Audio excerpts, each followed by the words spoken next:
Selamat pagi anak-anak. Selamat bertemu kembali dengan saya, Ibu Nur Laila Jadi dalam mata pelajaran Bahasa Indonesia. Kali ini kita akan belajar tentang teks cerita inspiratif. Sebelum kita memulai pelajaran kita tentang teks cerita inspiratif, mari kita berdoa menurut agama dan kepercayaan kita masing-masing. Berdoa mulai. Berdoa selesai. Teks cerita inspiratif.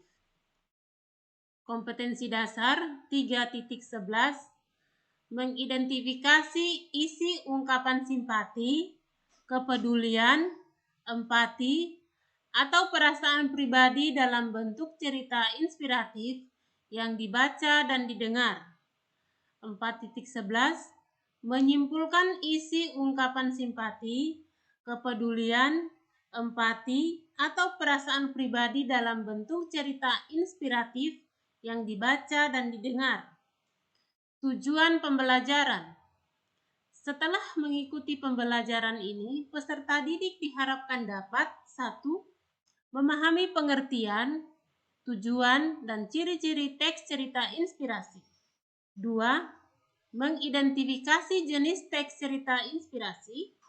3. Menyimpulkan informasi yang terdapat dalam cerita inspirasi. Apakah kalian pernah membaca atau mendengar suatu cerita yang membuatmu merasa termotivasi? Bisa jadi kalian sedang membaca atau mendengar cerita inspirasi. Jadi, apa sih cerita inspirasi itu? Cerita inspirasi berisi kisah-kisah yang memotivasi, menggugah kesadaran, dan memberikan pencerahan kepada baik pembaca maupun pendengar.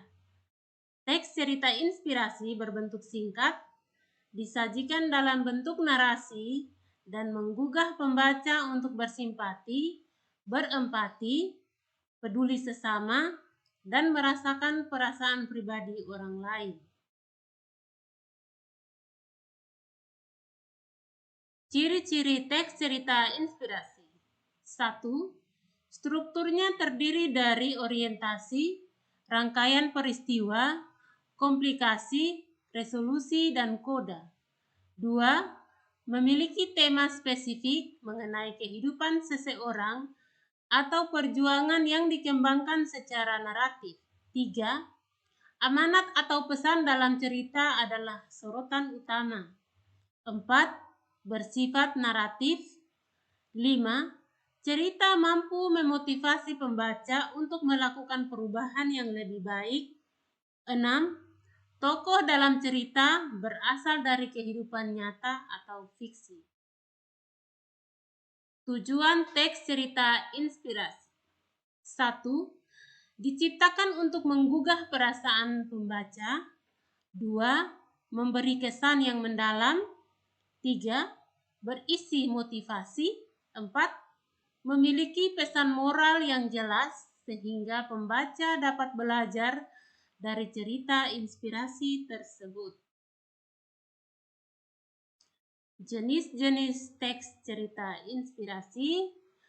Ada 2 jenis teks cerita inspirasi. Yang pertama, berdasarkan isi cerita. Berdasarkan isi cerita, teks cerita inspirasi terdiri dari 1. Teks cerita inspirasi non-fiksi. 2. Teks cerita inspirasi fiksi. Yang kedua, berdasarkan tokoh. Berdasarkan tokoh, ada 3 jenis teks cerita inspirasi, yaitu yang pertama, teks cerita inspirasi tokoh terkenal. 2. Teks cerita inspirasi sufi atau tokoh agama. 3. Teks cerita inspirasi binatang. Simpulan teks cerita inspirasi. Langkah-langkah dalam menyimpulkan isi teks cerita inspirasi adalah 1. Membaca teks dengan cermat. 2. Memahami isi dan unsur-unsur teks cerita. 3. Menentukan garis besar, gagasan pokok atau inti cerita. 4. Menentukan nilai-nilai sebagai simpulan. Nah, anak-anak, untuk lebih memahami tentang teks cerita inspirasi, silakan simak video berikut ini. Halo sahabat Bahagia Studio, berjumpa lagi di sesi cerita inspiratif kehidupan. Kali ini kami akan bercerita mengenai hikmah yang bisa kita ambil dari sebuah botol. Sebelum menonton, jangan lupa like dan subscribe channel ini ya. Ini dia kisah lengkapnya. Sebuah botol jika diisi air mineral, maka harganya sekitar 5 ribuan. Jika diisi dengan jus buah, maka harganya sekitar 10 ribuan. Jika diisi dengan madu, harganya menjadi ratusan ribu. Bahkan jika diisi minyak wangi, harganya bisa mencapai jutaan rupiah. Namun bayangkan jika botol itu diisi air comberan, maka botol menjadi tidak berharga dan hanya akan dibuang dalam tong sampah. Sebagus apapun bentuk botol, jika isinya adalah air comberan, maka menjadi tidak berguna, bahkan tidak disukai, dijauhi, dan dibuang. Sama-sama botol, tetapi berbeda nilainya sebab isi yang ada di dalamnya juga berbeda. Botol itu sama seperti manusia, sedangkan isinya adalah karakter. Kita dilahirkan dengan fisik yang berbeda-beda, keluarga yang berbeda, suku yang berbeda, dan agama yang berbeda, sama seperti botol yang didesain dengan bentuk yang berbeda juga. Ada yang tinggi, ada yang pendek, ada yang berkulit putih, ada juga yang berkulit gelap, ada yang kaya dan ada yang miskin, dan lain sebagainya. Walaupun berbeda-beda, yang paling menentukan nilai adalah isi atau karakter dari diri kita. Jika kita memiliki karakter yang mudah bekerja sama, jujur, tulus, pekerja keras, pantang menyerah, maka nilai diri kita juga akan menjadi tinggi dan orang-orang pun akan senang dekat dan bekerja sama dengan kita. Jika kita memiliki karakter yang buruk, toksik, tidak bisa dipercaya, sering berbohong, mudah menyalahkan orang lain, maka orang akan menilai rendah diri kita dan orang-orang akan enggan berurusan dengan kita. Walaupun kita memiliki wajah rupawan, memiliki kekayaan, jika karakter kita buruk, maka nilai kita menjadi rendah, sama seperti botol yang bagus namun berisi air comberan. Jauhkan juga hati kita dari pikiran negatif, ingatan akan masa lalu yang buruk, dan kekhawatiran yang berlebihan akan masa depan. Isi hati kita dengan rasa syukur dan semangat untuk mengisi masa depan dengan hal yang positif. Tantangan di masa yang akan datang pasti selalu akan kita temui.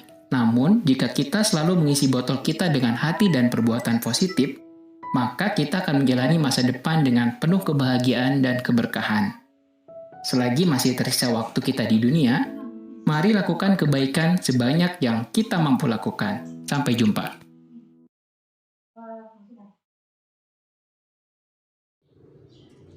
Nah, bagaimana anak-anak? Apakah kalian sudah memahami materi cerita inspiratif tersebut? Semoga kalian semua dapat memahaminya. Sampai bertemu kembali dalam video pembelajaran berikutnya. Sampai jumpa.